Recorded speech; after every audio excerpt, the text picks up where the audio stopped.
Everyone. आज हम फिर से एक महत्वपूर्ण मुद्दा लेके आए हैं जो कि अमेरिका के द्वारा टैरिफ बढ़ाने से संबंधित है।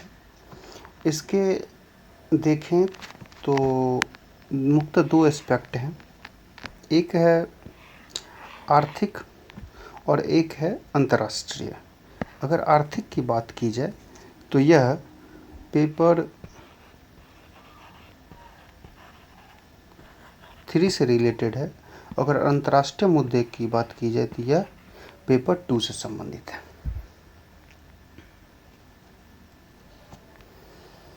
तो जैसा कि आप सब जानते हैं कि अमेरिका ने भारतीय निर्यात पर 25% टैरिफ की घोषणा की है और इसे 27 अगस्त के बाद 50% तक लगाने पे विचार किया जा रहा है, या ऐसा कहें कि घोषणा की गई है कि 50% तक बढ़ा सकते हैं।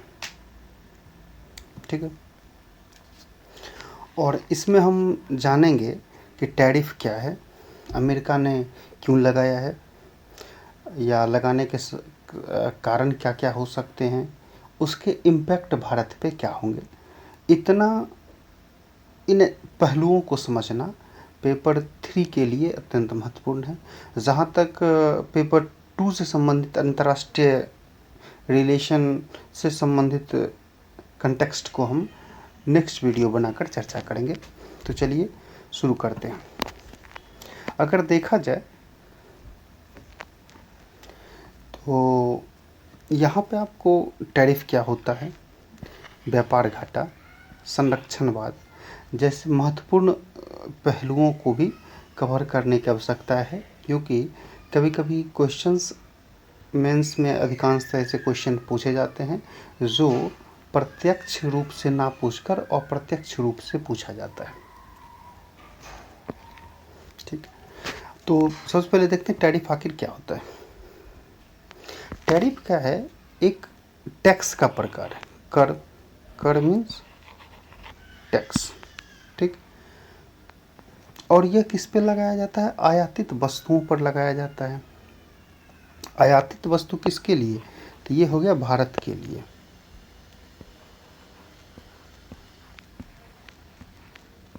भारत के लिए आयातित वस्तु हो गया। अगर अमेरिका के लिए देखिएगा तो वहाँ के लिए निर्यातित हो जाएगा। ठीक है, क्योंकि तो आयातित वस्तु जो यहाँ से जो भारत के द्वारा अमेरिका में वस्तु भेजी जा रही है उस पर लगाया जाएगा। और ये इसका मुख्य उद्देश्य क्या होता है? घरेलू अर्थव्यवस्था की सुरक्षा करना और विदेशी प्रतिस्पर्धा से बचना और सरकारी राजस्व जुटाना। सरकार के लिए जैसे टैरिफ लगाएंगे तो सरकार के राजस्व में वृद्धि हो जाएगी। तो ये सब इसके लाभ हैं। संभावित कारण देखा जाए तो जनरली ये जैसे अमेरिकी राष्ट्रपति डोनाल्ड ट्रंप ने भी यह उल्लेखित किया है कि भारत अमेरिका का जो वस्तु वहाँ से भेजा जाता है इंडिया में, उस पर बहुत ज़्यादा टैरिफ लगाता है, टैक्स लगाता है। ठीक है, और इससे क्या होता है? भारत को तो लाभ होता है। जब टैरिफ कोई भी सामान सरकार क्या करेगी, मान लो 100 रुपये के सामान पे अगर 100 रुपये टैक्स रख दे, 100 रुपया टैक्स रख दे तो क्या होगा? 100 रुपये सरकार को कमाई हो रही है। अगर 5 रुपया टैक्स रखेगा तो 5 रुपया कमाई होगी, तो भारत सरकार को फायदा हो रहा है। बट अमेरिका को इससे क्या हो रहा है? घाटा हो रहा है। और अपने मार्केट में भी जो सामान जाने दे रहा है उससे भी अमेरिका को घाटा होता है, क्योंकि घरेलू अर्थव्यवस्था उससे हतोत्साहित होती है। अब ये कैसे? मान लो कि जैसे हमारे देशों में जो भारतीय उत्पाद तैयार होते हैं घरेलू यहाँ पर, अगर चीन उससे भी सस्ता अगर यहाँ पे सामान बहुत ज़्यादा देने लगे तो क्या होगा? हमारे जो उद्योग हैं वो प्रभावित होंगे, क्योंकि कोई निर्माण ही नहीं करेंगे। मान लो कोई 50 रुपया का अगर पानी का बोतल बना रहा है इंडिया, और वही पानी का बोतल अगर 30 रुपया में उपलब्ध हो जाए तो ज़्यादातर अधिकांश तो भारतीय किसको खरीदेंगे? जो 30 रुपये की बोतल है। तो जब 30 रुपये की बोतल को खरीदा जाएगा तो 50 रुपया वाला जो प्राइस बोतल का है उसका मार्केट इफ़ेक्ट करेगा, प्रभावित होगा उससे, और वो जो प्रभाव पड़ेगा तो उसके उद्योग धंधे धीरे धीरे कम हो सकता है आगे जाके बंद कर दिया जाए। तो एक ये होता है। और अब अमेरिका टैरिफ क्यों लगाया है? ठीक है, व्यापार घाटा तो हम समझ गए कि व्यापार घाटा होता है, लेकिन तो इसका मतलब ये है कि अमेरिका क्या चाह रहा है कि हम इस तरह के टैरिफ लगाकर जो भारत का व्यापार अमेरिका का जो घाटा है उसको कम कर लें।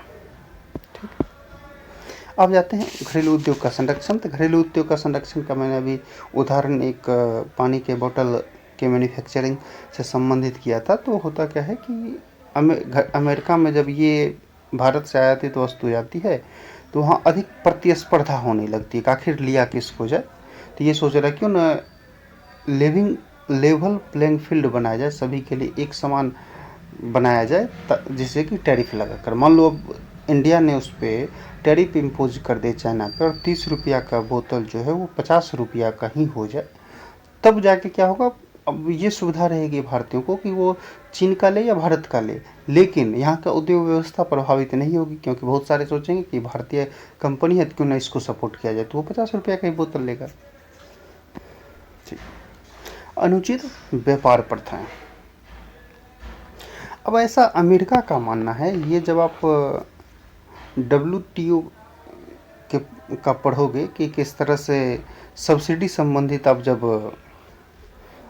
कॉन्टेक्स्ट पढ़ोगे तो वहाँ पे ये आता है कि पश्चिमी देश, यूरोपीय यूनियन या यूरोप के देश, अमेरिका, ये आदि से बोलता है क्या भारत अपने उत्पादों पे अधिक सब्सिडी देता है, जो कि एक अनुचित व्यापार प्रथा माना जाता है।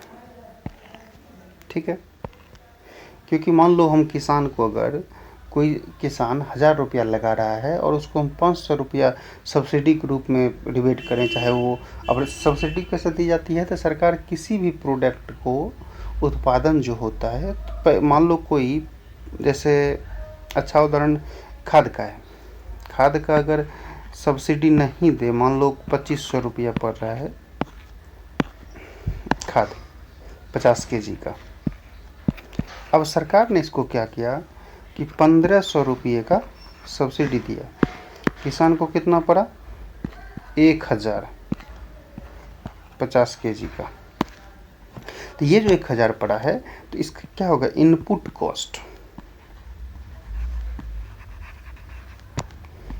कॉस्ट कम हो गया, मतलब लागत जो कृषि में आएगी वो कम हो गया, लागत कम होगी तो मुनाफा बढ़ेगा।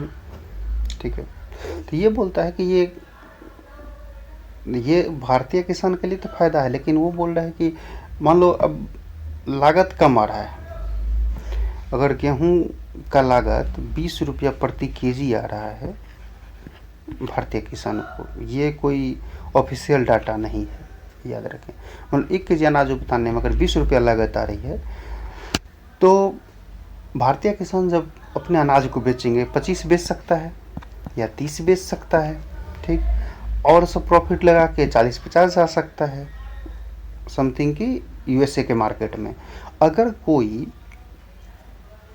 देश इस तरह के सब्सिडी को न दे तो क्या होगा? वहाँ पे 50 रुपया मान लो उसको लागत आ रहा है प्रति केजी अनाज का, तो उसका तो 20-30 रुपया और बढ़ेगा, क्योंकि इसमें प्रॉफिट किसान लेगा, फिर बिजनेसमैन जो इन्वॉल्व होंगे, टैक्स, इंपोर्ट एक्सपोर्ट, टैरिफ सब कुछ मिला के मान लो 70-80 रुपया हो गया। तो इससे क्या हो गया?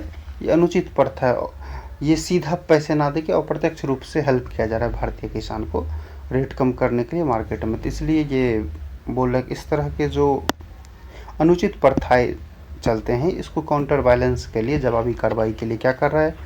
तो टैरिफ अमेरिका लगा दे रहा है। तो अभी तक 3 कारण हम लोग पढ़े हैं: अनुचित व्यापार प्रथाएं, घरेलू उद्योग का संरक्षण और व्यापार घाटा। तो इन 3 कारणों के बाद थोड़ा सा डायग्राम रूप में समझते हैं इम्पैक्ट क्या क्या हो सकते हैं इस टैरिफ लगाने के। तो टैरिफ इम्पोज्ड कर रहा है सबसे पहले कौन? USA कर रहा है किस पे? इंडिया पे। इससे क्या होगा? इससे ये होगा कि increase cost of goods, increase cost of goods किसका? इंडियन एक्सपोर्ट का। कैसे? तो बताए थे कि अगर 100 रुपया का सामान हो और मान लो कि 50% सब्सिडी लगा दे तो ये क्या हो जाएगा? 150 इसका रेट हो गया, किसी वस्तु का, किसी गुड्स का 150 हो गया तो रेट क्या हो गया? इन कॉस्ट इंक्रीज हो गया। और कॉस्ट इंक्रीज होगा तो डिमांड डिक्रीज होने की संभावना होती है। जैसे मैंने एक पानी की बोतल का उदाहरण दे के बताया था। फिर उसका इम्पैक्ट और क्या होगा? जब किसी वस्तु का डिमांड डिक्रीज होगा तो वहाँ के व्यापारी का क्या करेंगे? वो सामान को मंगाना कम कर देंगे, क्योंकि उसकी मांग ही नहीं है। वो अपने यहाँ क्यों गोदाम में भर के रखेगा कोई? ठीक है, तो इंडिया से जो सामान जाता है, एक्सपोर्ट होता है, वो रिड्यूस हो जाएगा। अब वहाँ जो रिड्यूस हो गया तो जो कंपनी मान लो इंडिया में एस्टेब्लिश है, स्थापित है, और उसका डिमांड कहीं कम हो गया। मान लो पहले वो 200 उत्पादन कर रहा था, 100 जा रहा था यूएसए और 100 इसके प्रोडक्ट जो थे वो इंडिया में बिक रहे थे या अदर कंट्री में बिक रहे थे। ठीक है, अब यूएसए का ये जो मार्केट प्रभावित हुआ तो ये अब क्या ध्यान देगा? इसका उत्पादन भी घट जाएगा, क्योंकि जैसे वो डिमांड कम होगा तो ये उत्पादन करना कम कर देगा। उत्पादन करना कम करेगा तो उसके कंपनी में जितने लोग लगे रहेंगे उससे उसको निकाल देगा, क्योंकि मान लो इस 200 प्रोडक्ट बनाने में 50 आदमी की उसकी ज़रूरत थी। अब वो कितना बनाना चाहेगा? 100 प्रोडक्ट। तो 100 प्रोडक्ट जो बनाएगा तो उसको 50 आदमी की क्यों ज़रूरत होगी? वो तो 25 आदमी में ही अपना काम चला लेगा। तो उससे क्या हो गया? रोज़गार प्रभावित हुआ।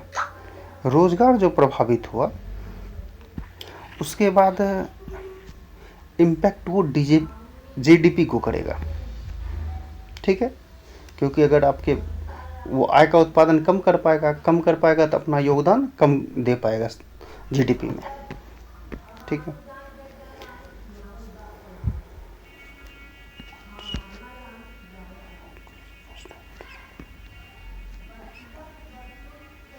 ठीक है, ये सेम पेज ये रिपीट कर गया है।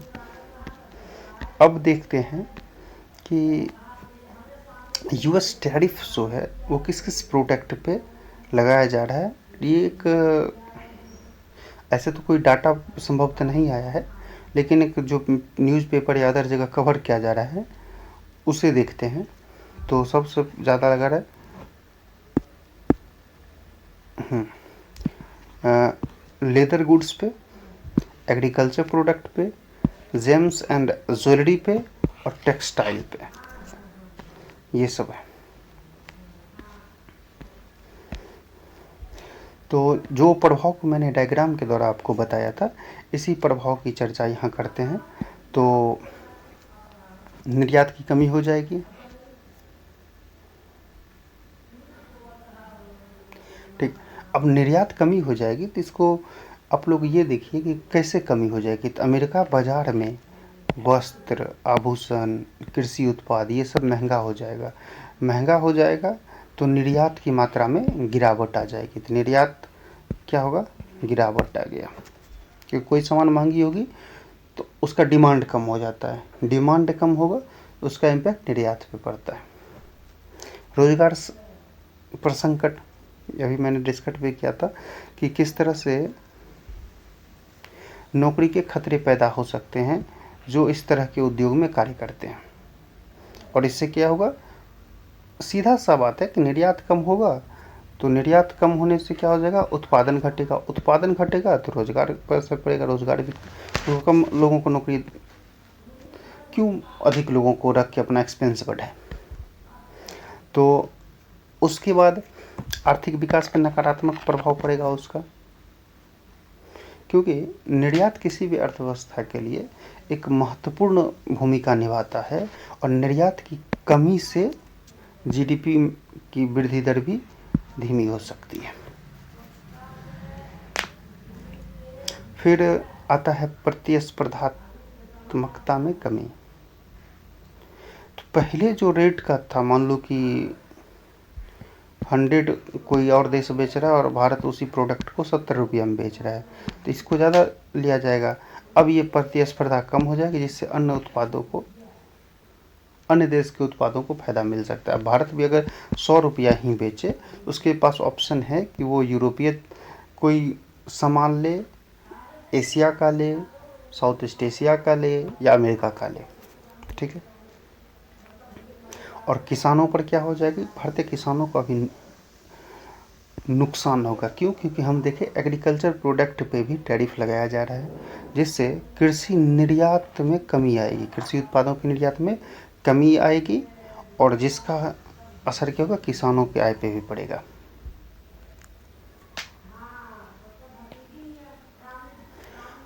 अब यहाँ पे आपको, यहाँ तो मैंने संक्षेप में बताया है, आप निर्यात, रोजगार, आर्थिक विकास के बीच संबंध का विश्लेषण या समझने का प्रयास करें। मैंने संक्षेप में यहाँ बताया है। यहाँ अंतर्राष्ट्रीय संबंध का मुद्दा है दोनों के बीच, लेकिन आर्थिक पहलू भी महत्वपूर्ण है, और आर्थिक पहलू में कैसे यह महत्वपूर्ण है, इस चीज़ों को मैं नेक्स्ट वीडियो में समझाऊंगा कि कैसे इस तरह के नीतियों के वजह से भू राजनीति और कूटनीतिक संबंध प्रभावित होते हैं, और भारत का कदम क्या हो सकता है इसके लिए। Thank you for watching. Please share, subscribe and like the video.